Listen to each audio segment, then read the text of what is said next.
All right. Thank you for listening in once again to the latest episode of the Grim Wisdom Podcast. Idea, as always, is we're gonna deliver you some insights, some things that you wouldn't have thought about otherwise, and it's gonna ruin your day. With me today is my mother. We saved the best for last, so to speak. I'm out of formal guests for the moment, although I assume I'll be announcing some in the next few days. But yeah, so my mother, Sally Wilson, is with me today. You want to say something, Mother, just so I can hear your voice? Hello. All right, thank you. That was helpful. So, when we talking about a couple of different things today, I thought we'd start off with the obligatory discussion of what happened in Orlando. Of course, for those of you that don't know, if any, domestic nut bar went into a gay club down in Orlando, shot a bunch of people with an assault rifle, 50 dead and counting. And currently, it appears that he claimed he was doing it in solidarity with ISIS, although he was a homegrown nut job. So, ISIS can claim him. He can say it was because of ISIS. I mean, I think the takeaway here is that crazy, murderous homophobes are going to do what they're going to do, and they're going to say what they're going to say. But I think we'll talk about that in detail, about how the fact that he happens to be Muslim and that he is claiming that his religion or his affiliation with ISIS is the motivation behind his attacks.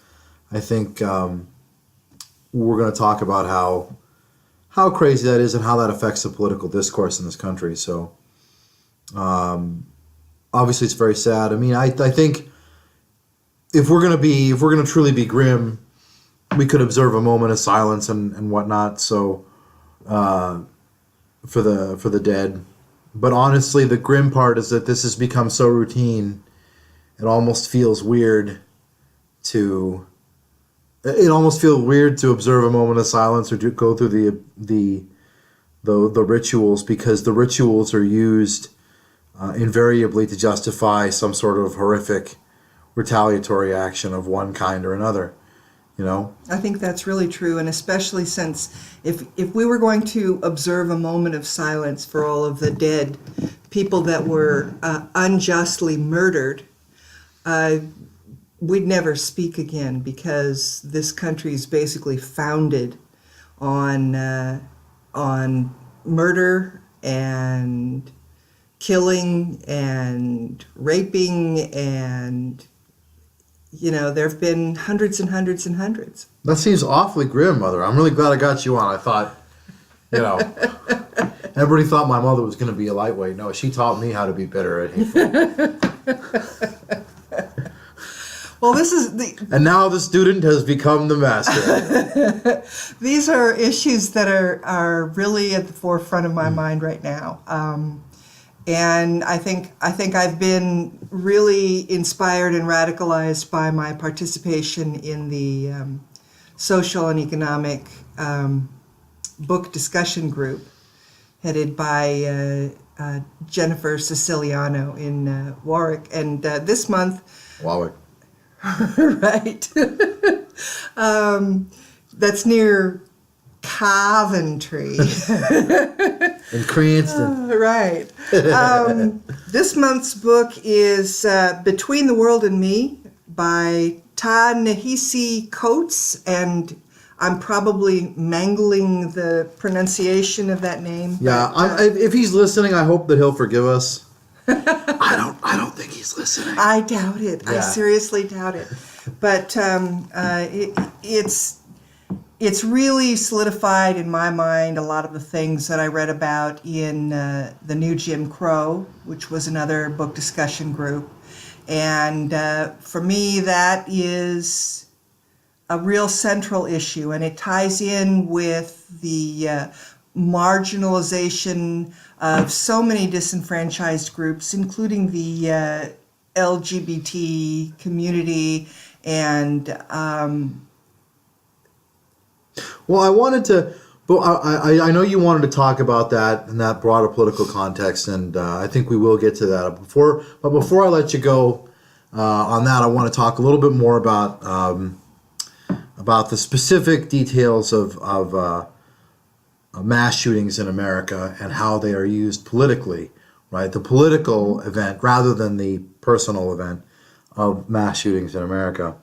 And before I even do that, I forgot I wanted to give one of my listeners a shout out. So my brother Gavin, he said to me that he now refers to chicken as battery cage meat because of a previous episode of the podcast that he listened to. He said, I don't know if your podcast is any good, or maybe I just like listening to you rant about stuff. So we will try to continue to provide the same high quality, incoherent ranting that you've come to know and expect and love from us, Gavin. And thank you for listening in. I think you're 1/6 of my audience, so I really appreciate that. And if the rest of my audience, if the other 5 of you want shout outs, I mean, you feel free to give me feedback as well. We're always happy to take feedback and file it in whatever bin seems most appropriate to it. But moving on. I hate to think of the condition of my bin. I shudder to contemplate such matters. But yes, and also Gavin, I think this is a natural fit for my podcast because he too kind of runs in the family, being sort of a bitter, spiteful bastard. I think is real family trait. And once again, thank you, Mother. Really appreciate that.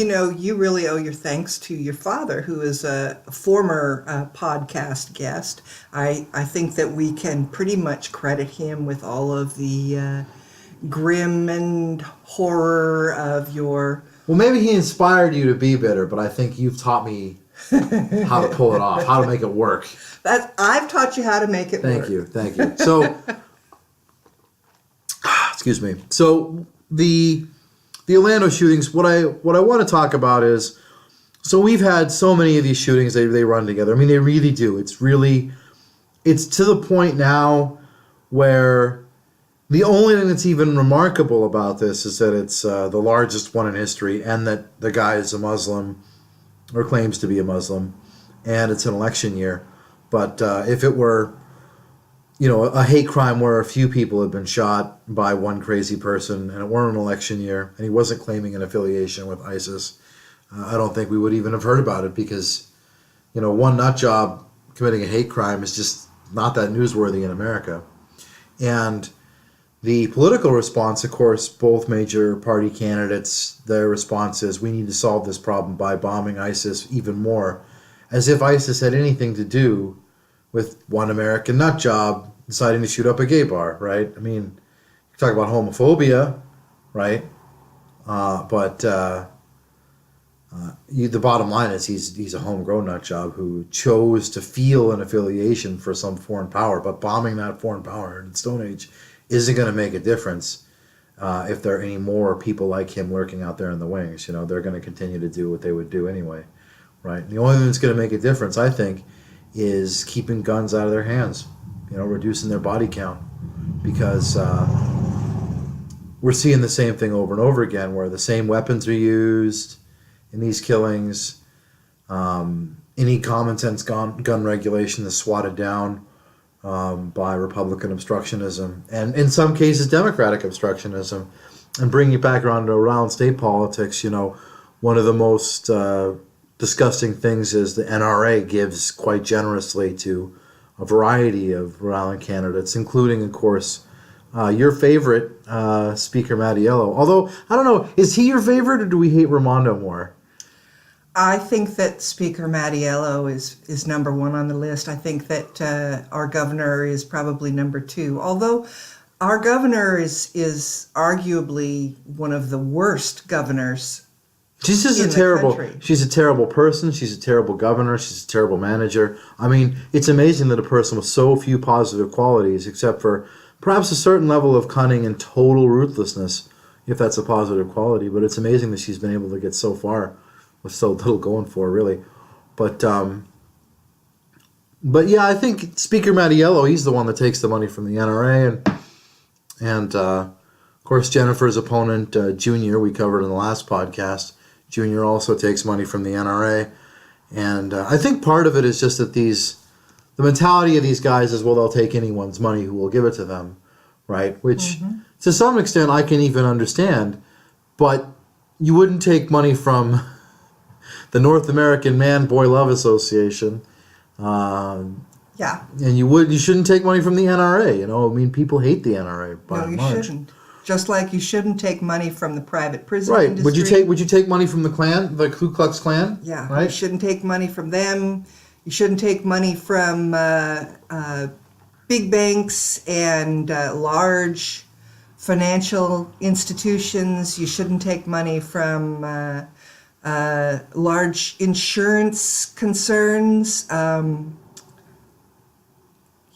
of those things really have contributed to putting our country where Yeah, it I is think today. I think it becomes this long, slow slide of when you start taking money. You know, once you've taken money from somebody that you don't know personally, you've begun a process that can only end in you taking money from anyone that offers it to you, which means that you just can't help but get bought one way or another. There's no way around it, I think, ultimately. But I think the important takeaway from this is that the majority of the country right now, I think, has shown by the democracy spring and the incredible popularity of Bernie Sanders and other progressive candidates. I think that a majority of people in the country really do not approve of politics as usual, whereby these big morally bankrupt concerns fund our politicians and thereby control the narrative in Washington. And the fact that people aren't being listened to on this subject is pretty important. And well, I think it's interesting because you talk about business as usual, but the problem is that's why I think Trump is going to be our next president, is because Trump he's unhinged and dangerous. He's stupid and egomaniacal, but he's not the same as we've gotten every election. And whereas look at Clinton, oh wow, a lawyer with a famous name, something different, right? Something we haven't had before, right?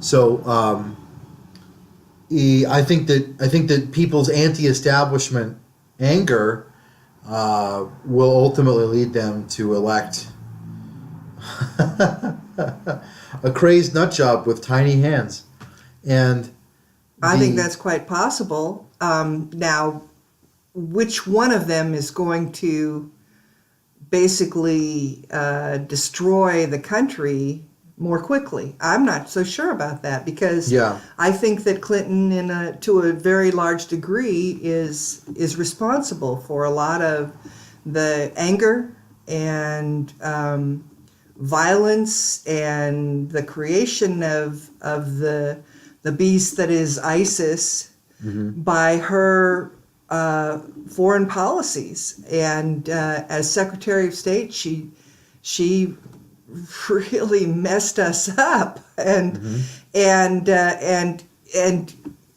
Trump can try and claim credit, for fighting against this, but Clinton is the one who has said that one of the first things that she'll do if she inhabits the White House is to invite Netanyahu in to the White House. right. And I consider that to be pretty damn dangerous, because Netanyahu is the leader of a very conservative Zionist movement in Israel that basically has stolen land and Right, and we're not talking just disenfranchised to people. clarify. I'm sorry to interrupt you, but I just want to clarify. So, we're talking about Israel and stealing land. I think we're not necessarily talking about the foundation of Israel. I think the case could be made that Israel's existence is based on the annexation of territory. But then again, so is ours. So I guess we're in no position to judge, right? But when we're talking about stealing land, we're talking about an ongoing thing that is happening today. That's correct. Right. That's I think the real the real pressing thing to deal with is that these settlements in the West Bank and Gaza, where these hard right fanatics who don't have to work, who are backed by, well, the government pays them not to work, and they're also backed by large business and religious interests who pay them to go in there and establish illegal colonies within territory that is not theirs. That's even now officially is granted to the Palestinians, right? And of course, Israel practices apartheid as well. But yeah, I think Netanyahu is a particularly insipid person, and that he shouldn't be allowed into the White House. But as we've talked about before, Clinton said that Henry Kissinger is her number one guy. Well, what if I think that his Kissinger should be in jail for war crimes, not advising presidents on how to comport foreign policy? You know, what if I say that every foreign policy decision Kissinger touched turned to shit, right? Mm-hmm. Like, what if I say that? What if I say that he's A, a monster, and B, bad at his job, right? I think you nailed it. Nailed it. So, you know, we shouldn't be surprised that a woman who takes her marching orders from Kissinger would be happy to sit down with Netanyahu, right? But I don't think that it's a real difference between them. You know, I think Trump might not sit down with Netanyahu because Trump is such a crazy egomaniac. I mean, really, who knows what he'll do? But at least I don't know what he'll do, whereas I know exactly what Clinton will do. She'll definitely do the wrong thing. I agree. Right? I agree. And so I'm not at all convinced by the arguments that, you know, we have to prevent Trump from gaining the presidency at any cost.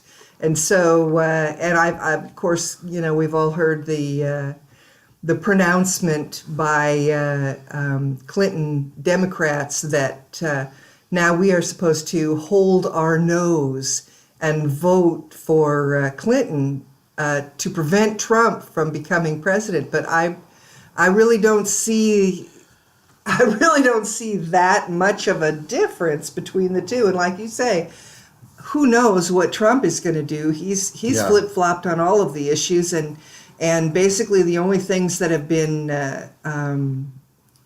pretty solidly the same during his campaign is that he will jump on any hot button issue that he thinks will garner more support from. Well, I don't even think it's garner support. I think he wants to angry get people. Ignorant, angry people. Sure, I think he'll jump on any issue that will get him another news cycle. Yeah, that's it. He just wants to be on TV, right? And so we should not gratify that. We should stop talking about it. But it's interesting. Yes, you're right. That everyone that I know who voted for Bernie, well, no, I think there's one or two people, but the majority of people I know that voted for Bernie are now debating whether they're going to vote for. Are they going to vote for Trump? Are they going to vote for Steiner? Or are they going to just not vote because they can't bear the thought of voting for Clinton? You know, and so that'll be a really fun conversation for us to continue to have in the months ahead. But I don't think that she can get elected. I think that. Oh no, I think she's going to lose. I think essentially the DNC and Wasserman Schmidt have, you know, Schultz have.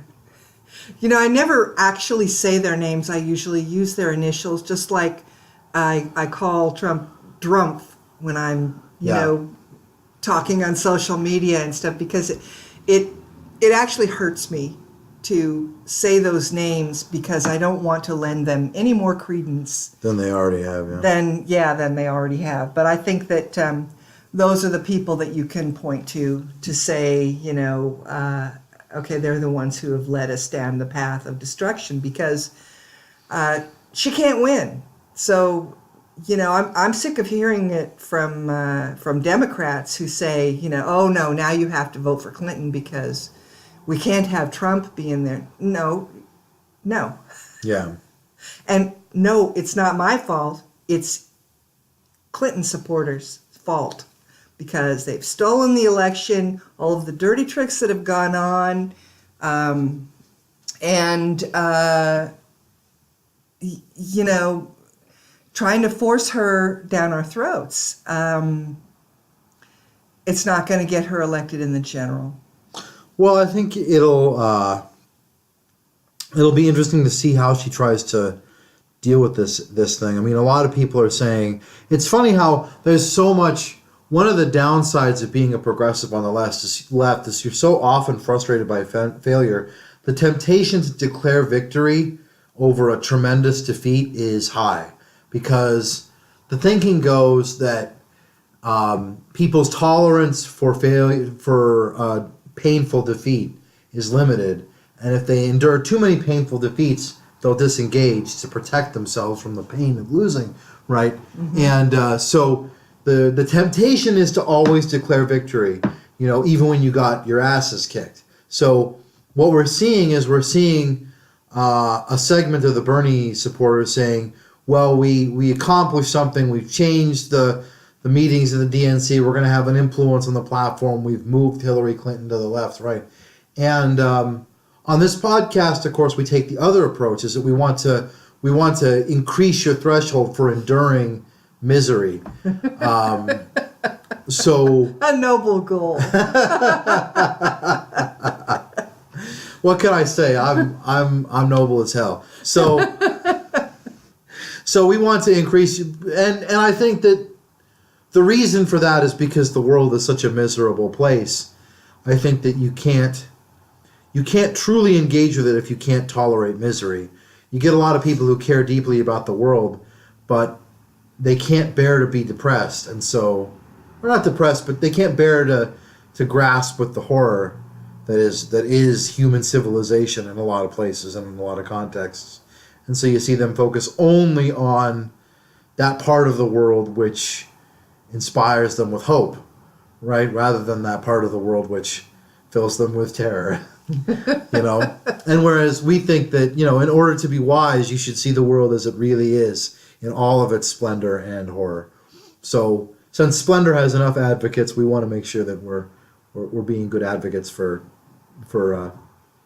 awareness of misery and terror. So with that in mind, Bernie lost, and I think a lot of people spent a lot of money and a lot of emotional energy on him, and I think that they're going to get exactly goose egg for all their energy. I think that Clinton is going to move right back to the right, as she's already begun doing. Even in the wake of this disaster, what's the first thing she does? She just goes on TV and is as hawkish as she can possibly be. And we'll continue to see her position herself right back to the right, because that's A, where she is anyway, where she's always been, and B, that's the classic pattern of all presidential candidates. They pretend to move to the left to become palatable in the primary, but then they move right back to the right the instant the primary is over. So it's interesting because we've prevented her from going back on her word on TPP and the oil pipeline. Keystone. And yes, Keystone, thank you. And a bunch of other things where she reversed herself, and she's not been able to re-reverse herself until now, because she's not been able to say that she's definitely got it until California voted. So it's interesting because I wonder how many days or hours it will be before she reverses herself on trade agreements and the pipeline, because, I just saw there was a rule that the Obama administration ruled that now all of Hillary's emails pertaining to the Trans-Pacific Partnership, the trade agreement, they'll all be sealed until November, until after the election, because we can't be allowed to affect the election. And it's like, I don't think that that's a valid reason to deny a right to know request. That it would be inconvenient for the people involved to have to expose their beliefs. So I think it's really infuriating to see our first African-American president totally kowtow to the powers that be, which are the exact same powers that have been lynching and pillaging and murdering people of color, Native Americans, and LGBT all these years. Yeah, well, to quote Star Trek Deep Space Nine, they don't want to end the exploitation. They want to find a way to become the exploiters, right?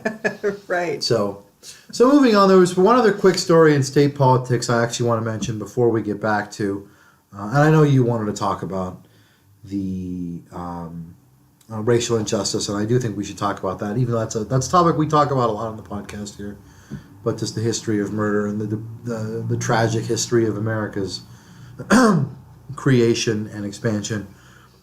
Because if anything is grim, it's our past, right? Mm-hmm. The only thing grimmer than our past is our future. Ha ha! So, but before we get on to that, let's talk about a Rhode Island story making the headlines. So, I think it was Channel 12 or one of the Rhode Island media outlets. They did an investigative story. It's really, I think, yes, Channel 12, quite an impressive piece of journalism, where they follow this legislator around for a month. And they found out that he never went to the address that he says he lives at in the district that he says he's representing, right? He spent all of his time at this other address, which is in a completely different district. And then they examined his ethics filings, and it turns out that he's not reported this residence that he has in this residence that he lives at in Johnston, which is not in his district. He hasn't reported this to the Ethics Committee. Well, you're not required to report your primary residence, right?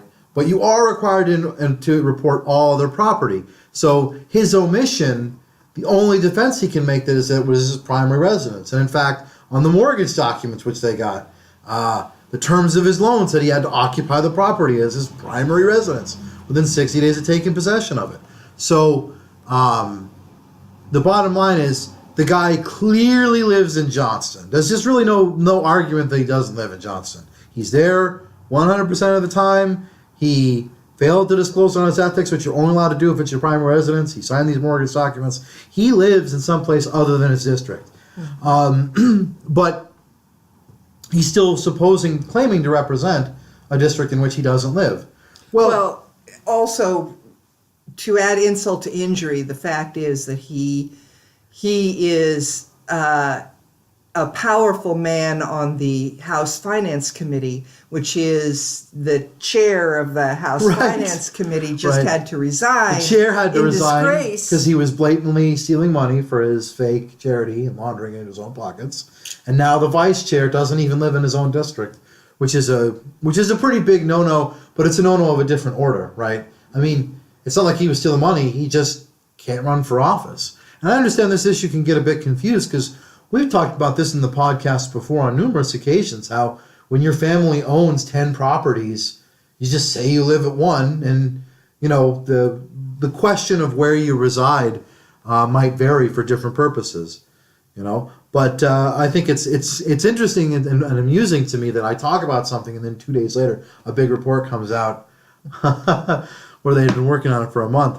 I think you give yourself a lot of credit. No, I don't want to give myself too much credit, but I don't think that they started investigating. That's not grim. I don't think they started investigating a month ago because I knew I was talking about it. What I think I'm getting at is that a lot of these things, they're not smart. It's not as if these legislators are really smart, corrupt people who are bombarding the state with false ethics filings and really making it hard to uncover their tracks. No, they are boobs with disdain for the law, who just do whatever they want. They get seats because a buddy of theirs tells them seat X is going to be unopposed. So they say they live in that district so they can run for it.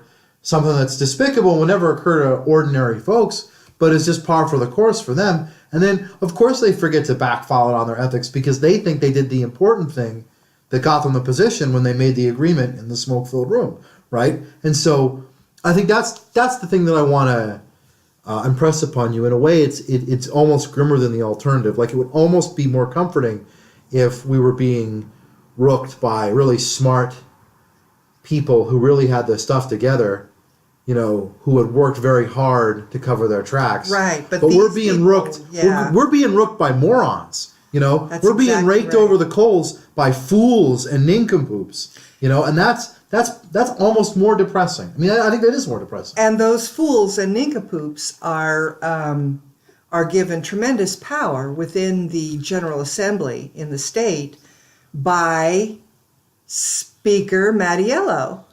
Who is also a fool and an nincompoop. who is also a fool and a nincompoop. Now, here's another thing I don't understand. How do you get a law degree out here? I mean, the same way you get one Buddy everywhere. Cianci and Nicholas Mattiello are both lawyers, Right. And the same way, and the same. and yet they're like bungling thugs. They're idiots. Well, Cianci ain't nothing no more. Right. But, and my response to that is you get the law degree here the same way you get it anywhere else. You write a check. Yes. Right? Yes. I mean, it's interesting. You were talking about Drumpf, which is a bit from John Oliver, who everybody should be watching. I saw him over the weekend, and he was talking about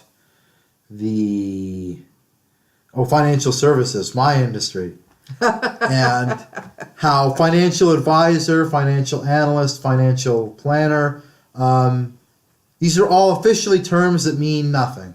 Mm-hmm. And that's been my experience as well. You don't need any background at all to call yourself any of those things. You know, as a matter of practice, you do have to be licensed and you have to pass the Series 7 in order to engage in brokerage activities. And usually there's another one called the 63 you have to pass as well. And if you're going to be selling advice, you got to pass either the 65 or the 66. But these are tests that I found extremely easy to pass. They're multiple choice, Scantrons, they're just brute force memorization.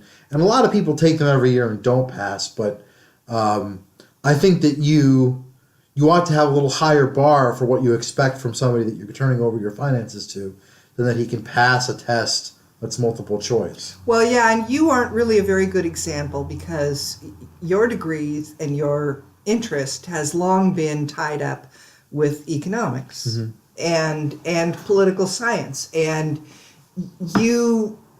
this is a field of expertise for you personally. However, people that are hired to become financial advisors are not necessarily people who have any expertise in the subject. Yeah, they have to study, the book long enough to be able to pass these tests, but the only prerequisite for hiring is essentially a 4-year college degree.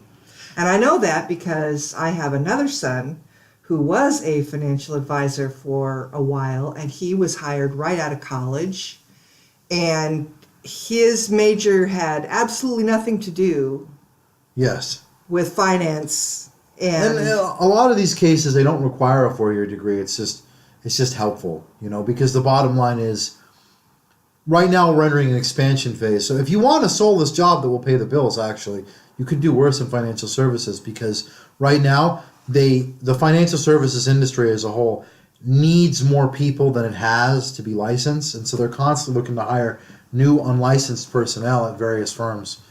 So if you want to do a job that will give you no sense of personal fulfillment whatsoever, but that will pay you reasonably well, I would suggest that you take your 2-year degree or your 10 years of experience, shine it on up and give it a try, because I'm sure you could find a firm that would hire you, because a bachelor's degree isn't a regulatory requirement either. So not even a bachelor's degree. No. But the only thing you can't get around is you have to be able have any expertise. Right. I mean, the only thing that you can't get around is you have to be able to pass, an hour to 2. Well, no, it's like 2 hours long multiple choice test, right? And some people are just bad test takers, and they would never pass that test no matter how much they knew about the subject material. And some people are good test takers, and they would ace that test no matter how little they knew about the subject material, Mm-hmm. right? And I'm one of the latter, so it was no problem for me to pass this test. Right, but I don't think that passing a multiple choice test qualifies somebody to be a financial advisor. Yeah. So, but it's interesting because you can just say you're a financial advisor. You can say you're a financial planner. I mean, these are terms that mean nothing. So anyway, getting back to what I was talking about earlier. So a law degree it's just a credential that you pay for. It just means that you went to school. And that you didn't even have to pass the bar to get the law degree, right? Mm-hmm. And I'm sure that if you have enough money, you can get a law degree just by showing up. I'm sure there are hard courses. I don't want to impugn the few law professors who I've known would have been nice. But pretty much anyone who chooses teaching as a career, in my experience, is a bit of a cut above, because after all, like, you don't choose teaching as a career unless you kind of want to be benevolent in some respect. You want to share your knowledge with the world, even if you might be a douchebag in other respects. There's got to be some hope for anybody that chooses teaching as a career, right? So, but I don't want to impugn the law professors that I've known, but it's still interesting that so many people who just can't find their ass with both hands and a flashlight, right, manage to get a law degree, and they go on to have the most, shysterish professions imaginable, like personal injury lawyer or Speaker of the House, right? Right. So. Well, and also, there have certainly been presidential candidates who do not have the ability to even pass the bar in Washington. In fact, that's a particularly timely statement. So, what is Hillary not able to pass the bar? She was not able to. That's funny, but not surprising, but funny. Mm-hmm. So, anyway, moving on. So you wanted to talk about the history of racial injustice in this country, and you used the word disenfranchisement. I want to take a little bit of issue with you there because the word disenfranchised technically means to take away the right to vote, right? And we can more broadly say it as take away their voice, right? And it is possible to have the suffrage and not have a voice, right? And it is possible to lose more than the suffrage, right? So when you talk about America's history of disenfranchisement, I would talk about America's history of genocide, America's history of organized murder, of annexation, of betrayal and bitter heartbreak, the annihilation of cultures, peoples. The marginalization of the other. And the marginalization of the other, even then, the annihilation of the other is the ideal. The marginalization is the second best, right? It's not as if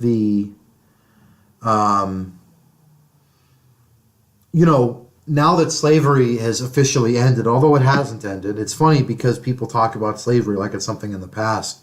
But I just drove past a bunch of people picking up trash by the side of the highway being supervised by a cop. And it's like, are they paid full wages for that? No. Oh, well, it's because they're convicts, so they can be enslaved, right? They don't have rights. They're not protected from slavery. The Constitution does not protect the convict from slavery. And they are disenfranchised as well. And they are disenfranchised as well. They are. And they're also marginalized, right? But they haven't been killed because we benefit from their misery, right?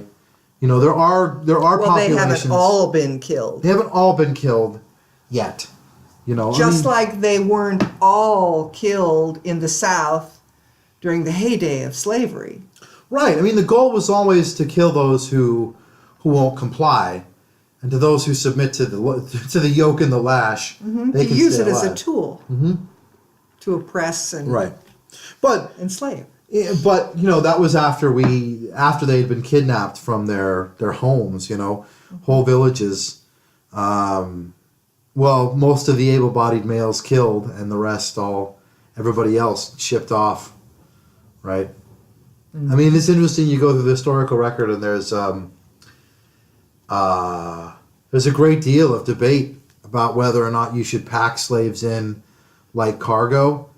Just push as many of them as you physically can fit into the hold, because then you can bring back more slaves, but some of them die, and when they get there, they're in poor health, right?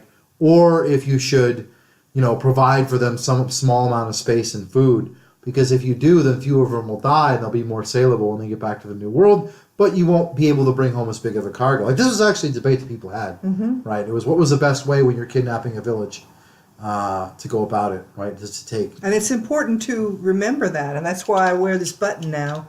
It's Never Forget button that I got at the Anne Frank exhibit many years ago, because I don't want to forget any of our history.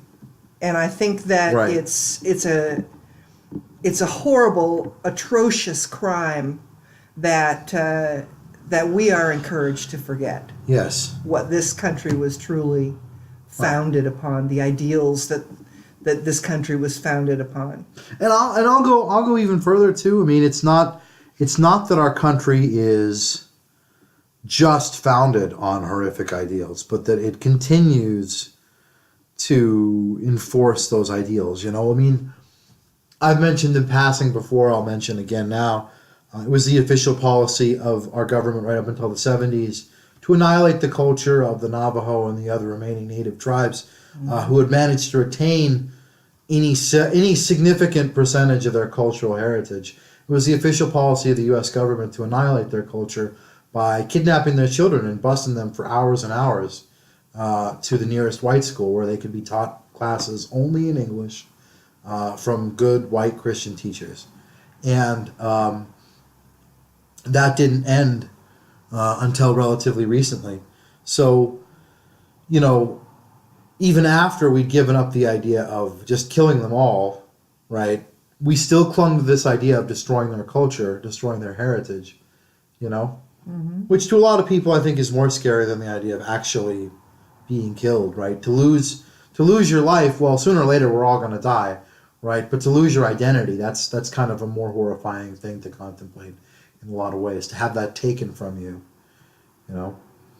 And from a science fiction perspective, just getting back to some of the original themes in the podcast, right? This is this story of losing your identity, of having your identity forcibly taken from you. This is a story that goes back to almost as far as we have stories, right? This idea of possession, right, by spirits or the other, right? Mm-hmm. Where you die and you come back changed, right? I mean, all it is it's this horror of losing everything that makes you you without being given the release of death, as it were, right? Because like I said, I mean, everybody's going to die. That's kind of, in a way, it's your birthright. I think that science fiction has really explored that to a great extent, and anybody who is interested in finding out how science fiction has led the way in extrapolation of history and activism should definitely read some Harlan Ellison, because I Have No Mouth and I Must Scream is exactly what you're talking about. And some of those, those writers, they gained a certain popularity because they were white guys, white men. And so they could explore a lot of ideas, and they could use non-human, non-contemporary real things to express those ideas, and therefore they weren't, considered dangerous. But nowadays, you don't really need science fiction to experience that kind of horror at the future and the possibilities and what history is leading us to. I mean, if you remember, obviously Star Trek: The Next Generation, the show was going to be canceled, and they thought up the Borg, and it became famous, right? I think pretty much everybody, the Borg has entered the popular mind frame. And the interesting thing about the Borg is that I tend to think of them in terms of the continuation of this age-old idea of having your identity taken from you, right? That's the horror that the Borg represent. But the inspiration for the Borg was not demonic possession. It wasn't some horror flick. You interview the people that wrote the Borg, and their idea was, what if the American dream was something you couldn't resist, right? What if assimilation into the American culture was something that you had no say in, right? Mm-hmm. Gee, what if? What if it were like that? And that was their inspiration for the Borg, is that the horror of the Borg is the horror of us writ large, right? It's the horror of what it means to be American. And, getting back to my brother Gavin, another shout out to him. He lives in Hawaii. And it's interesting how Hawaii has such a legacy of, we just took it. We weren't required to kill everybody there, right? Although The history books are sketchy on the details, so I assume some people did die. But by and large, the natives were forced into second-class citizenship on their own ancestral lands, right? Mm-hmm. And Just like the rest of the United States, but yeah. just like the rest of the United States, right? But this happened this century. So if somebody is clinging to this idea of yes, all the genocide, all those horrors, those were in the past. Right. No. Right. So let's move on to our rosy Yeah. future. Yes, to our golden future. We just have this one more murder to get through, this one more terrible crime, and then we'll be done, right? Rinse, repeat. Over and over again it goes. And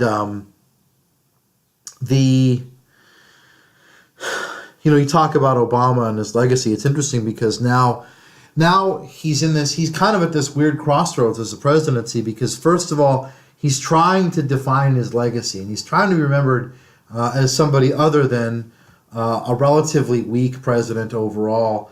A guy who was not just the first black president, but who he wants remembered as a guy who got stuff done. But the most likely historical telling of his presidency is that, well, he was better than Bush, but he didn't really get a lot done.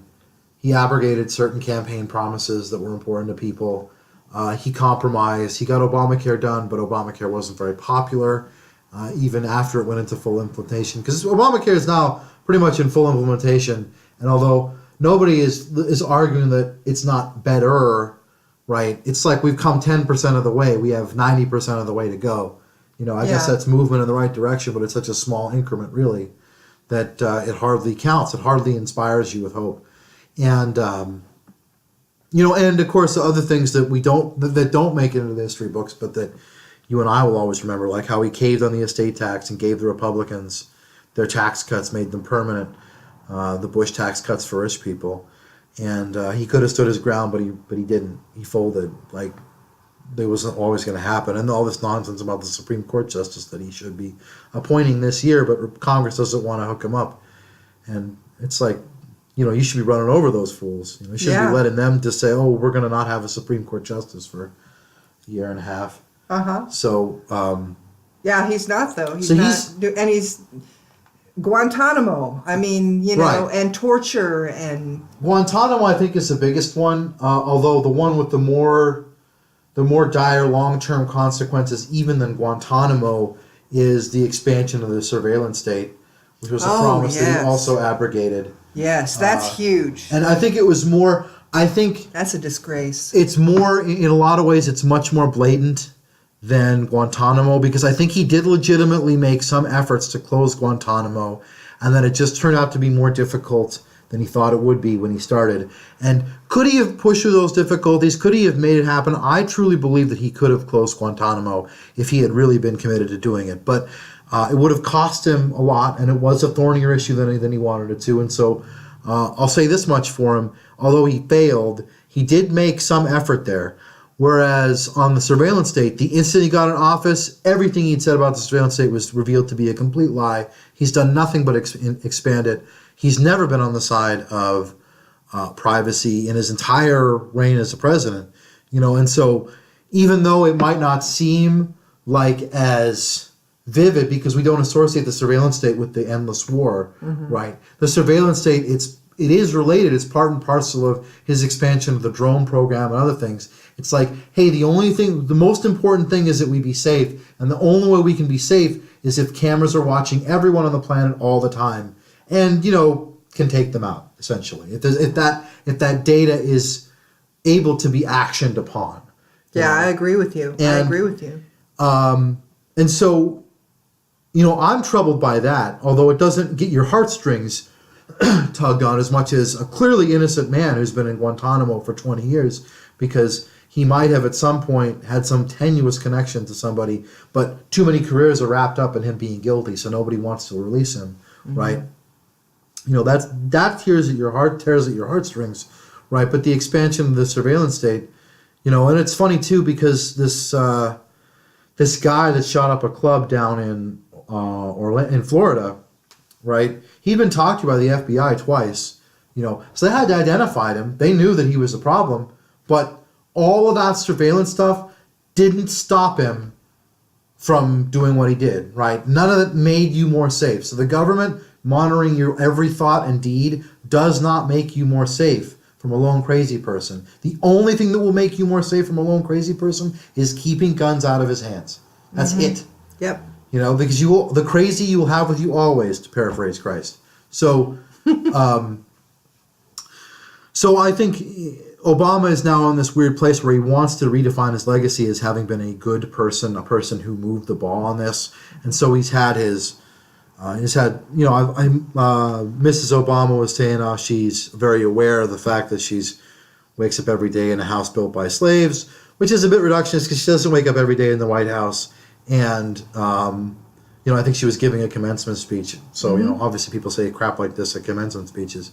But, at the same time, we have Malia Obama graduating from her hoity-toity private school. And it's like, yes, Obama wants to brand his legacy. He wants to come up with some legacy where he accomplished some good in his presidency. And that's kind of a tough sell. But there might be a possibility. I mean, all presidents get whitewashed over time, I mean, yes, Richard Nixon Richard died a M. hero. Nixon died a hero. Tricky Dick. And let's face it, in a lot of ways, Nixon did less damage to the country than Reagan. Oh, right?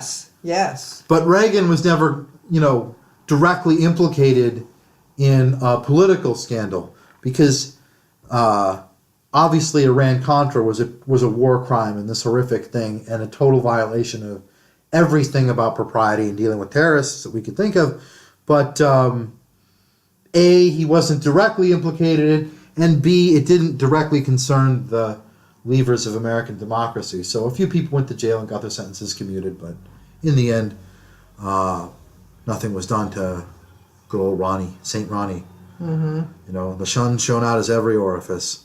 So, you can say Richard M. Nixon was a terrible person, but there were things that Nixon did that looked good by comparison to the horrors that were in store in the future at the end of the Nixon presidency. I mean, everybody thought Nixon is the worst president we've ever had or could ever have. But those people, they lived to see not only Reagan, but W, right? Mm-hmm. And, they'll probably live to see Drumpf be our next president, the man with the big toupee and the small hands. So we're seeing now where Obama is desperate to come up with a legacy where he's a good person, but he's also even more desperate to firmly entrench himself as part of the ruling class now and forevermore, to make his family power players, just like the Clintons have made their family power players, And I think that you can't serve two masters in that respect. And it's clear to me which one of those masters he prefers, because he's, I think his best opportunity to do some good for the country was to push through and force the Republicans to the table about a Supreme Court justice, and he let that go because he's more interested in entering the ruling class and not stepping on too many powerful people's toes than he is in actually doing the right thing. Well, and also he didn't step in when DWS went ahead and opened up the big money contributions again. Yeah, and that's another funny thing is how the money works. Like Clinton can have these $300,000 plate fundraisers because the way they work is you give X amount of dollars to the candidate and Y amount of dollars to the Democratic National Committee, right, and Z amount of dollars to all the states' local committees, right, and then those states kick all of the contributions, or 90% of the contributions, back up to the DNC, who then kicks them over to Hillary, right? And so that's how you can have these $300,000 fundraisers, just because there's all these limits, without exceeding any one of them, you're able to get this done. And of course, it's a travesty, but it just goes to show how insidious and robust, I think, the architecture of money for power is. Yes. Because you can come up with campaign limits, right? And in fact, this is a response to campaign contribution limits. So we talk about getting rid of Citizens United, but getting rid of Citizens United is a symptom. It's not the cause of the problem, right? And so, yeah, we need to treat the symptoms so that the body doesn't die. But if we don't kill the disease, then eventually the body's going to die anyway, whether we treat the symptoms or not, So I'm sorry. I know you wanted to talk more about disenfranchisement of that's people, all right. but I feel like this has been a good discussion. What things did you want to talk about in that vein that we haven't covered? I don't know. We've really been covering a lot of things that I'm interested in covering.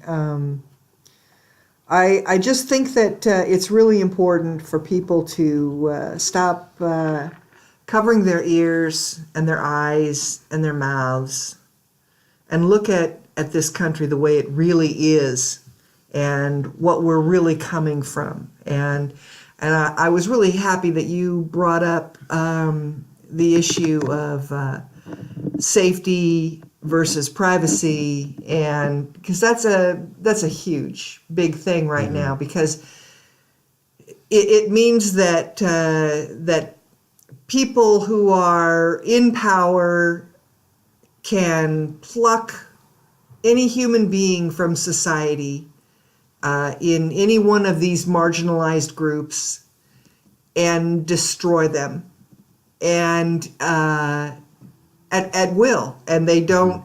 There is no protection afforded from the Constitution because these things are clearly unconstitutional. These are clearly not only morally wrong, but they are illegal.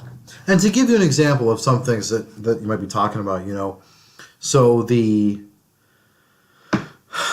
interesting thing about the NSA is the NSA now they have the go-ahead to acquire more data in a warrantless and recordless manner than you can even imagine. Not only do they have more data than they can process by far, they have more data than they can physically store, okay? And in this universe, to say that is a really big thing to say because you can fit so much data in such a small space, I mean, my laptop computer, God, it's the size of, it's the size of a baby's hand, and it holds, way more content. It can hold 10,000 encyclopedias worth of facts and information. Well, maybe not a baby's hand, but Trump's hand.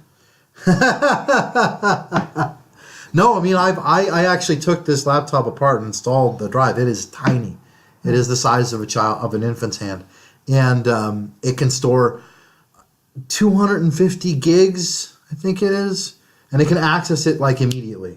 It's a solid state drive, so like the spinning magnetic things that we had when we were growing up that take forever, and it's got to find itself. None of that happens. Just data is immediately available. Weren't you talking about getting me a new laptop at some point? We'll discuss it another time, Mother. Damn.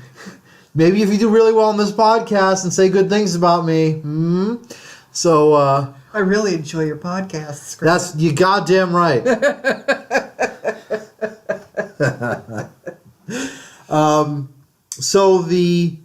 But the NSA can't physically store all of the data that it is now collecting in a warrantless manner, let alone analyze it, right? So they're building these data centers, right? And of course, these data centers are hugely expensive undertakings because not only do they require all the server infrastructure, all this power, just to warehouse all of this data, 99.999% of it will never be used and is junk data. Right, but not only do they have to warehouse and store all this data and try to put together some semblance of indexing or the ability to at least find the relevant data in their endless things, but they have to hire, everybody needs to have security clearance that's involved with the process. So the people doing construction have to have security clearance, and the people that maintain the server farms have to have security clearance, and there have to be armed guards, razor wire, guarding all of this data, 99.999% of which is useless and will never be seen by any human being ever. And the remaining fraction of which, probably won't ever be analyzed in any meaningful way because it can't be, because the system doesn't allow for that. There's too much data to parse, or to even begin to understand, And so the NSA, not only are they building all of these things, but various other intelligence operations are spending billions every year, I'm sure trillions that we don't know about, just trying to find new ways to quickly analyze this data, right? And make use of it. And that's how you get things like the no-fly list, right? You've been put on the no-fly list because your name is the same as a terrorist. Right? There was a case recently where some guy he couldn't get on a plane because his 1-year-old was on the no-fly list. Right? He wasn't, but his 1-year-old was. Well, how can a 1-year-old be a terrorist, right? Now, just the fact that you're 1 ought to be enough to get you off the no-fly list. Really, there really should not be any more that's required, but to demonstrate, here, this is a 1-year-old. Can we get on the plane now, right? Mm-hmm. But they're still on the no-fly list, last I heard, because you're not allowed to get off the no-fly list ever, right? And so you can be put on the no-fly list for any reason. You're not even allowed to know that Right. you're on the no-fly list. Right. Right. And the reason you're not allowed to know is because if you can't be told that you are, then you'll never have standing to sue. Right. So right. So you can't. There's no like place where you can find out if you were somehow put on a no-fly list. right. And of course, some lawyers, some people who paid for law degrees came up with this scheme. Right. Mm-hmm. They said, hey, the law only says that you'll have standing to sue, but if they never can know, well, then they'll never have standing to sue. And the Supreme Court has said, we totally agree with that. This obvious legal fiction, this complete house of paper and mirrors is completely reasonable and okay. And, yet another 5-4 decision. So we have all this data. We can't parse it all on spy on every American. They bring in this guy twice because he's a crazy nut job. Supposedly the kind of person that we're supposed to be most leery of, right? Although I don't know why we're not more leery of disaffected young white kids who like to go to Stormfront and other neo-Nazi websites, right? I mean, The majority of you think mass that would be shootings enough? Are conducted by white, by young white men, right? Young who white men. have a pattern of going to certain specific neo-Nazi racist websites, right? And it's like, instead of just instead of getting all this garbage, why don't we just see, hey, who's going to Stormfront? Okay, put them on the watch list, right? Oh no, can't go into right-wing terrorism. That's a totally different thing. So the thing is about the surveillance state and Obama's legacy is the reason people felt so hopeful at the start of his presidency was because the idea of a black president implies fundamental transformational change in the way power is distributed in America, right? And the hope was that just by virtue of being black and by having had some inkling of the black experience in America, I mean, whether or not Obama truly had the black experience of being in America is a matter for some debate, but clearly he's African American. Clearly he spent at least some of his time on the mainland in large cities in America. Mm-hmm. So he has there's basis to believe that he knows what that's like, right? And I don't want to say that he doesn't know what it's like more than I do, because clearly I don't, right? I would never say that. But the point is, the idea was he's black, he identifies as this group, and so now maybe there's going to be this transformation of power. And it hasn't materialized at all. In fact, the surveillance state, it's interesting because we talked about the parallels between the no-fly list and the 1-year-old and how that still continues, it expands even today.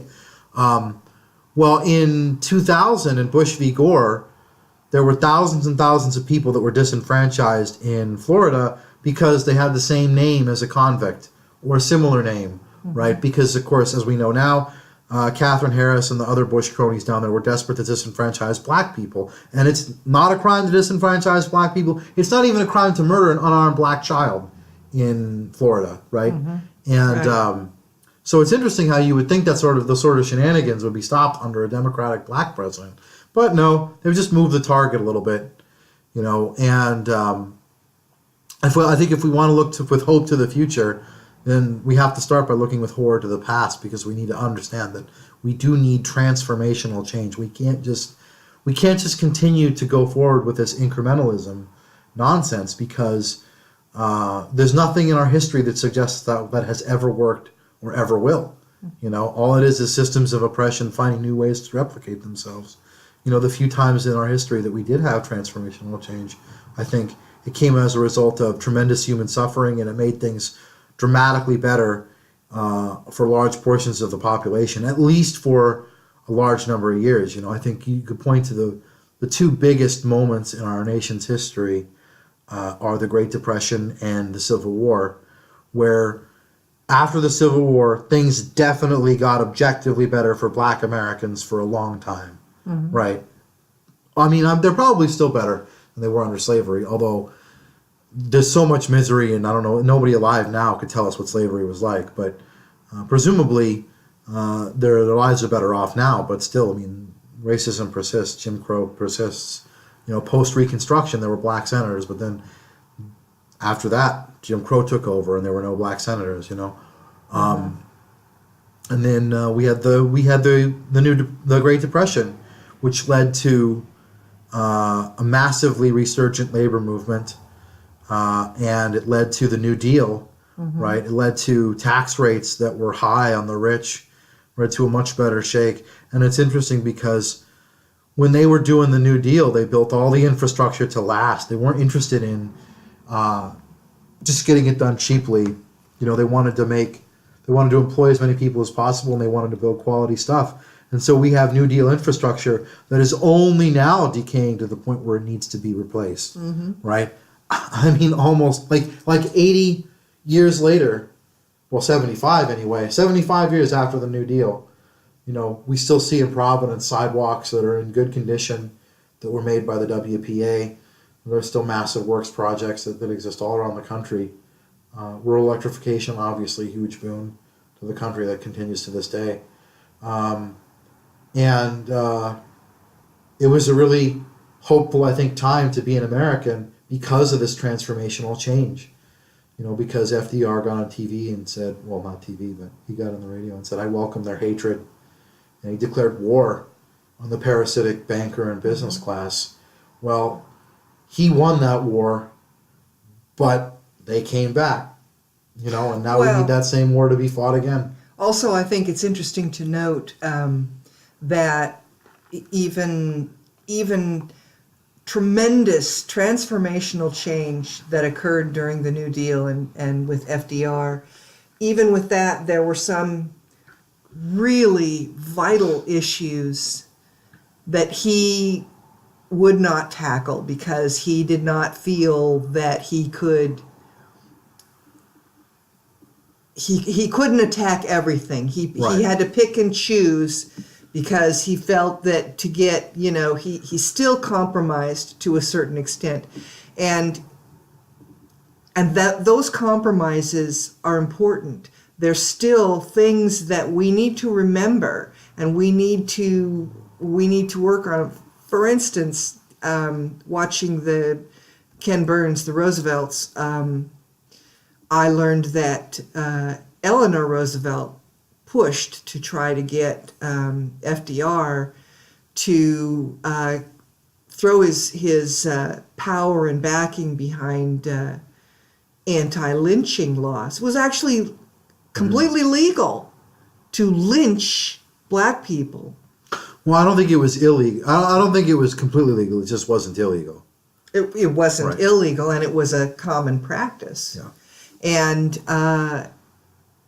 And he wouldn't do it because he felt that he had certain priorities and he could only do certain things and I'm not saying that he's a bad person because he didn't do this, but hey, this is a do or die essential issue that he was not willing to get into. And I think that these things are things that we need to remember and we need to record in history. We need to teach our children in school. One of the things that I'm really encouraged by, as much as I'm encouraged these days, which is not much, is that's the spirit. Is the Zinn Project. You can really learn a lot about real history of this country by just visiting that website and reading. And these are things that kids should learn in school because it's our history. It's where we're coming from. It's where do we want to go. And people can't make valid choices and make decisions about where to go from here, about how to tackle Right. these issues in the future without understanding fully our past. And we don't really understand that. And that's maybe one of the reasons why this issue is so important to me right now, because I'm only just learning about it. Yeah. You know, things that I wouldn't have even imagined were possible are a big part of the history of this country. And we need to know that. We need to learn that. And the only way that we can learn from these horrors is if we all know it and we accept that as part of our Did you history. say horrors or horrors? Horrors. Sorry, your West Coast accent there threw me a little bit. So What are you talking about? I have no accent. right. No one does. So I think there's a couple of things that occurred to me while you were talking, and we'll bang them out pretty quickly, and then I think we can call it a good podcast. First thing I wanted to mention is we talked about transformational change, and it's interesting how, you know, Obama, first black president, you're going to change things forever, but the prison-industrial complex continues apace. The surveillance state has massively expanded. You know, economic opportunities for everybody at the bottom of the ladder continue to dwindle, including and especially African Americans and other people of color. And really nothing has been done. And here's an example. You know, Hillary Clinton now is using the same language, the same boilerplate about how this is supposed to be inspiring, right? But, you know, there was a thing called the Equal Rights Amendment, you know, that didn't happen, but that almost happened. Well, is Hillary going to come out in support of the Equal Rights Amendment? Is she going to actually support real change? Or is she just going to be all this symbolic bullshit? Because if you really wanted to increase opportunities for women, pass the Equal Rights Amendment, right? Well, yeah, but, you know, I've also seen, you know, the films of her many times talking about how she considered marriage to be the sacred bond between a man and a woman. Yep. And when she flip-flopped on that one and paid lip service to marriage equality, she has continued to run with the idea that she has always supported marriage equity, always supported. The past never existed. And right. Yeah, and we need to hold ourselves and our representatives responsible. Yeah. We need to hold them to the truth about our history. Well, I think their histories. You know, the bottom line is those who do not learn from the past are doomed to repeat it. And it seems when you're young, that seems like a silly thing to say because the world is so different now, right? The technology, the things that we can do, just the arguments that you and I have about what amount and what kind of cell phone use is or is not permissible in a moving vehicle, right? That sort of thing is it's so different. You know, it's so much of a commonplace of our lives that you can always have a phone with you and that you can always be contacted or contact somebody via phone, you know, and you go back even 20 years ago and there were things called payphones. And if you didn't have a payphone or if you didn't have change, you couldn't call someone when you weren't at home. It's just a mind job. It just totally blows the lid off of my head how far we've come technologically. But even though our circumstances change, the earth even changes, but human beings haven't changed, right? The basic rules, the basic power structure of how power and violence are apportioned in America and money, all of those terms that we created have not changed, you know. And I think if humanity is going to survive the horrors awaiting it, we're going to have to find some way to be better than we are today. And I'm not necessarily talking about, you know, we're not going to become good overnight. You know, we're not going to transcend ourselves collectively, but, you know, we need to grow the fuck up. We need to get out of our infancy as a people, you know, and especially here in America, where we're in such childishly deep denial about who we really are and what we really represent. Yes. You know, it's pathetic. You know, it's time to grow up. Is my conclusion for that. And along those lines, I think this is a fitting topic to leave the podcast on because it's, if anything, it's the most grisly and horrible thing that we've talked about yet today on a personal level. Recent news story, that rapist, he was caught raping an unconscious Brock woman. Turner. Yeah. Yes. Got 6 months because the judge And he's getting out in 3. thought he looked like a clean-cut white man. And not prison, jail. Right. Yeah. And, a lot has been written about how the judge basically took it on himself to decriminalize campus rape because the rationale was that, alcohol was involved and he's a very successful student. What happened at Stanford, everybody there is an impressive student, and all rapes have alcohol involved on campus, or at least the vast majority of them do, right? And so by saying that any rape on a Stanford campus or a Yale campus or a Harvard campus where alcohol is involved isn't really a rape or deserves leniency, you've basically decriminalized college rape, at least at the elite universities, right?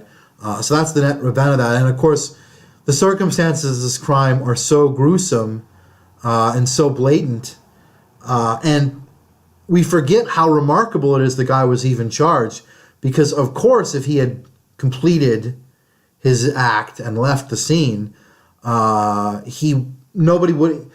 victim wouldn't have known who victimized her. There would have been no way to catch him, right? And so he would have gotten away scot-free. No charges would ever have been filed. It was only because a couple of good Samaritans came along. Let's call them heroes. I mean, I think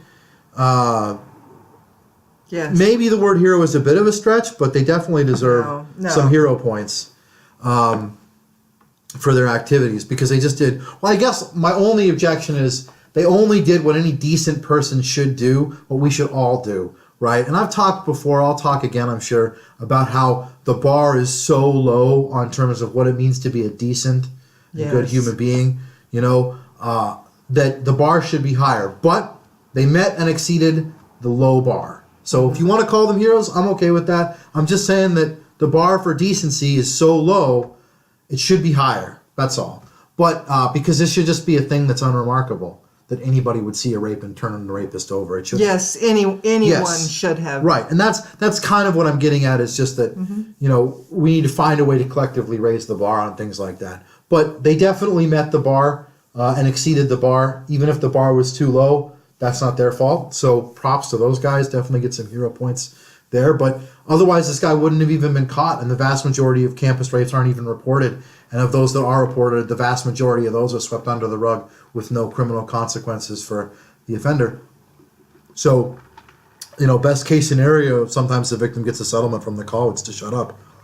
So it's interesting that after all of these unlikely things happened to get it to a courtroom, the kid only got such a small sentence. But the thing that bugs me is that so much of the conversation has been about the judge, right? It's like, let's get rid of this judge because he's clearly gone over the line.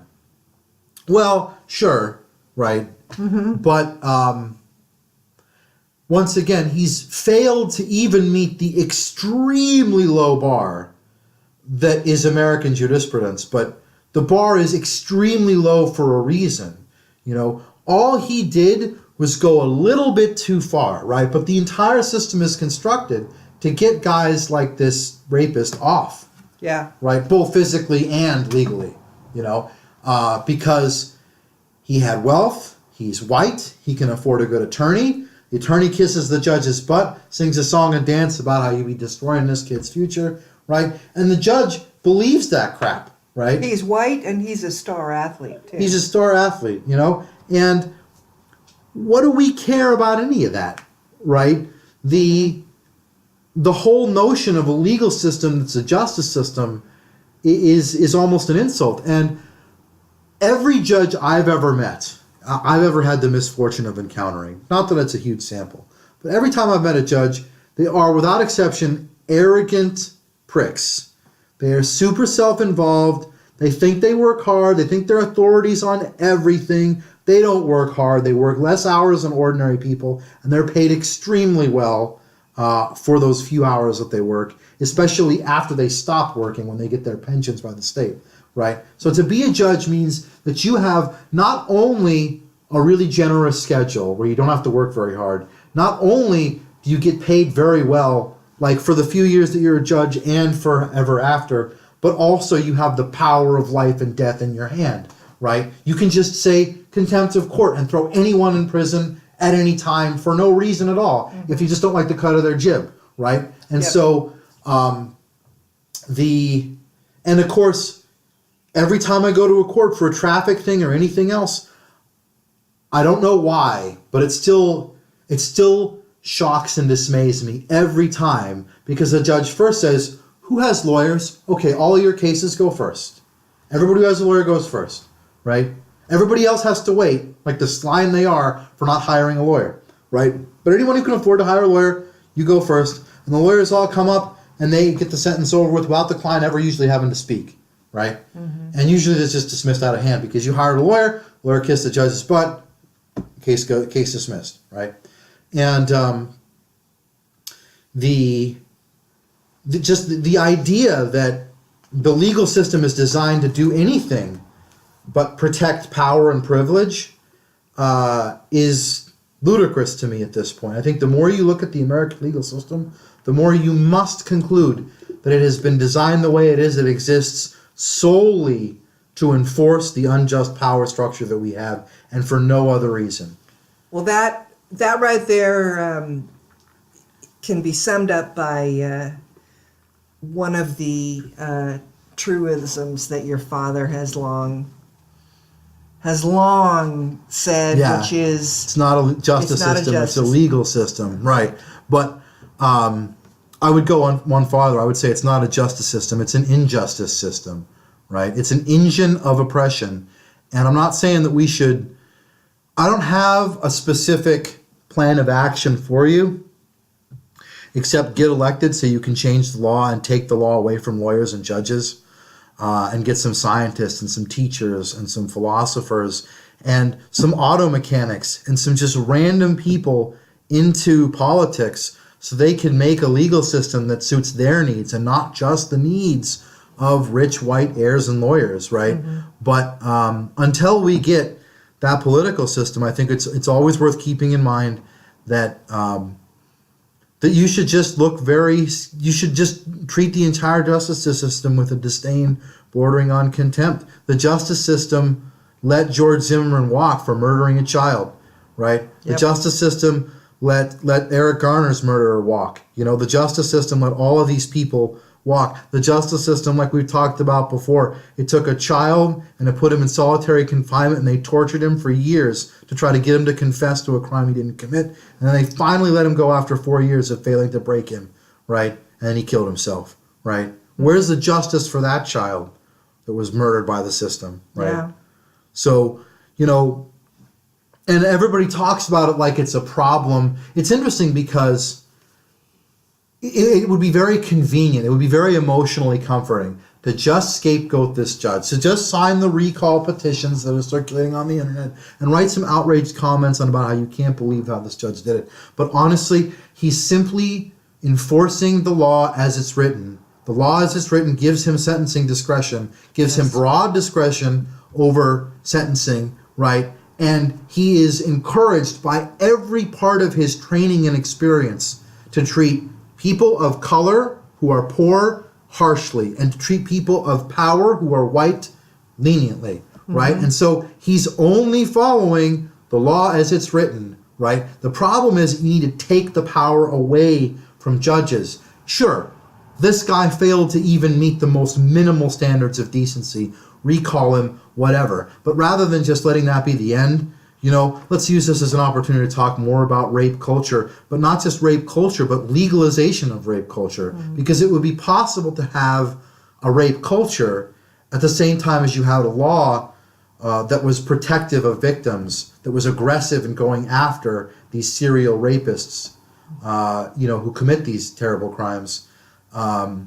If changing the culture seems daunting to you, then hopefully changing the law might seem a little less daunting to you. Maybe it might seem a little bit more feasible. And I think that's the best way that you that you harness your outrage about what happened with this rapist is not to get involved with the recall effort and spread virally how this guy should be recalled, even though obviously he should be, but to use it as a jumping point for a larger dialogue of like, this happens in courtrooms all around the country all the time, and most rape cases aren't even brought because the judge and the prosecutor will dissuade the victim from bringing charges.